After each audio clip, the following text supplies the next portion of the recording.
Should you add a feeding program to your lake? I love feeding programs, supplemental feeding, and I think the best way to think about them is an underwater food plot. The same thing you'd have for deer, turkey, something on the land.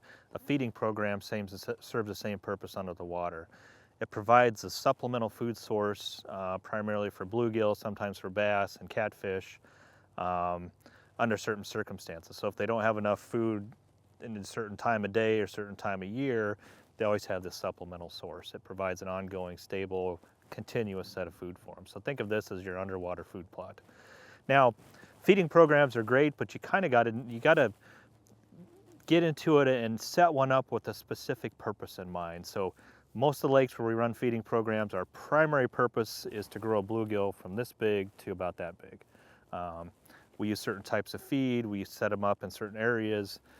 We want our bluegill growth to be fast. We want to produce bluegill that get bigger, have more weight on them, and are better conditioned because of that great food they're eating, so they get eaten by a bass, and that pass that nutrition on to a predator. So we're doing it to help improve our prey supply.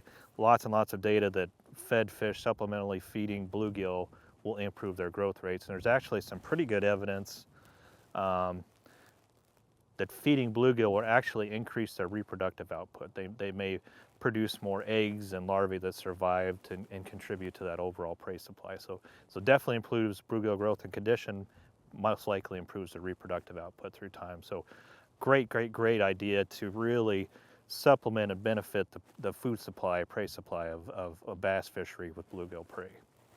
Now, certain fish, bluegill, catfish, are two fish that kind of naturally train themselves. You put a feeder out and you start going, they'll figure it out and they'll start. If you got them in there, they'll start feeding. One of the big misconceptions I have about feeders is if you put one out and the bass will start feeding. By and large, for the most part, bass won't feed naturally on feeders unless they're trained to do so in a hatchery at really young ages. So if you want to set up a supplemental feeding program for largemouth bass, you need to start off with a hatchery product called Feed Trained Bass. Hatcheries actually have to bring them inside, intensively rear them, train them to feed on artificial feed, then they grow them up in ponds, and we buy them and stock them out as trained fish. And then once they're put in the pond, they'll stay on food. But if you have just a wild population of bass, very, very rarely do they switch over and start feeding by themselves. To the point where you really can't count on it. So if you've seen feed trained bass, that's something you want to do.